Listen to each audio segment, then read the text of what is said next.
Dan pemirsa, untuk mengetahui perkembangan proses evakuasi korban gempa Cianjur, sudah bersama kami rekan Mujib Prayitno langsung dari Ciberem, Cianjur, Jawa Barat. Ya, selamat siang rekan Mujib. Hingga siang hari ini di lokasi Anda melaporkan jumlah total korban yang masih hilang ada berapa rekan Mujib? Silakan. Ya, Pram dan Nabila. Jumlah korban untuk di lokasi ini memang masih simpang siur, dan dari data terakhir memang ada 9 orang yang sudah masih dalam pencarian dari info Basarnas. Namun untuk kepastian 9 orang tersebut berada di lokasi yang mana masih belum bisa dipastikan. Karena di lokasi yang saya berada saat ini merupakan lokasi transit atau perlintasan di jalur Cipanas dan di Cianjur, dan tidak diketahui mobil apa saja yang terbawa atau jumlah mobil juga yang terseret ke arah sini tidak diketahui hingga kini. Namun petugas hingga siang ini melakukan upaya pencarian di 3 lokasi yang berada di sekitar warung Sate Sinta ini. Tadi pertama adalah lokasi yang di atas kita itu ada upaya pencarian, namun tidak membuahkan hasil meskipun petugas sudah mengerahkan 2 ekor anjing pelacak. Kemudian lokasi lain yang dijadikan lokasi pencarian ada yang di atas kita ini, karena ditemukan bangkai sejenis mobil atau besi-besian dan juga kursi-kursi. Namun saat dikerahkan anjing pelacak di lokasi ini juga tidak ditemukan jenazah. Dan untuk saat ini lokasi pencarian difokuskan pada satu titik yang sudah sempat terendus oleh anjing pelacak yang juga dilakukan pencarian pada 2 hari yang lalu oleh petugas. Lokasi ini cukup riskan karena berada di tebing tebing terbawah di lapisan kedua longsoran, dan merupakan material bebatuan dan juga tanah gembur serta dipenuhi oleh pepohonan yang ada di bawahnya. Begitu, Pram. Oke. Ya, Mujib. Apa saja kesulitan yang dialami oleh tim evakuasi begitu melihat memang medannya ini cukup sulit begitu ya? Ya, jadi ini kita lihat bahwa petugas sedang melakukan penyemprotan air dengan tekanan tinggi ke sini. Namun air ini diperoleh dari dasar sungai yang berjarak sekitar 50 meter di bawah kita ini. Kita saya coba bergeser.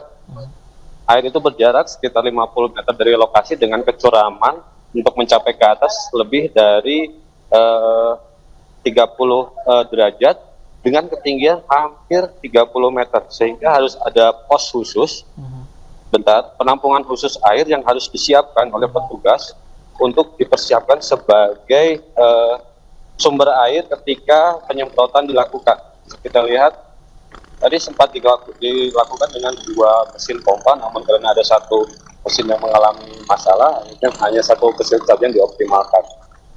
Selain itu, kondisi medan yang memang masih tanah gembur dan juga berpotensi untuk terjadi longsor susulan, sebagian besar petugas tadi sudah diarahkan untuk kembali ke posko di atas karena dikhawatirkan ada hujan yang akan mulai tiba, karena terlihat awan mendung sudah mulai bergerak ke arah sini.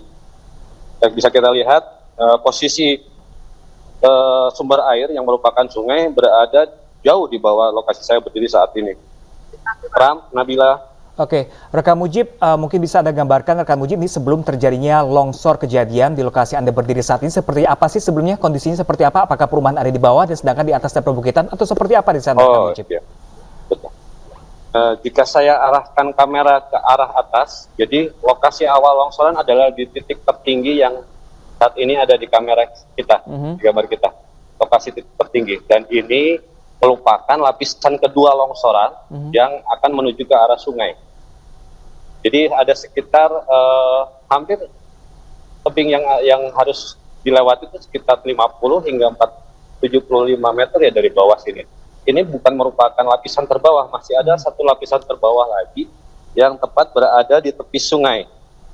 Dan kemudian longsoran tersebut sampai ke arah seberang sungai sehingga sempat menutupi area sungai, aliran sungai pada saat kejadian, meskipun kemudian dibuka kembali oleh petugas dan dibantu oleh derasnya arus. Nah, beberapa jenazah yang ditemukan pada beberapa hari kemarin, sekitar 8 atau 9 jenazah itu ditemukan berada di posisi seberang sungai yang saat ini ada di layar kita. Dan proses evakuasinya memang berjalan cukup berat karena harus ada beberapa sekitar 100 sampai 150 meter harus dilintasi sebelum ke tepi sungai, dan kemudian jenazah diseberangkan dan ditarik kembali ke atas ke bagian ini sekitar tebing dengan ketinggian sekitar 50 meter dengan kemiringan yang cukup curam. Paham, Nabila? Ya, Mujib, kalau diperkirakan daerah di Cijendil ini sendiri luasnya berapa dan ada berapa penduduk yang bermukim di daerah yang sekarang Anda sedang di sana begitu?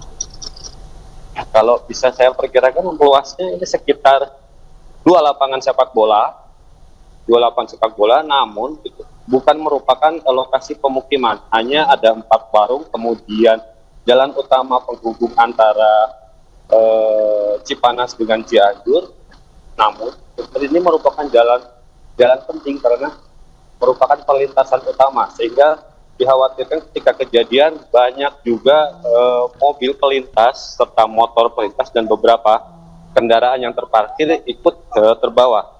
Diinformasikan hanya ada 4 warung yang juga sekaligus menjadi rumah oleh warga sekitar, tapi beberapa sudah berhasil ditemukan, termasuk kemarin yang seorang ibu yang dinyatakan lumpuh namun sudah ditemukan, dan tidak diketahui lagi berapa pelintas yang masih sempat terbawa ketika kejadian.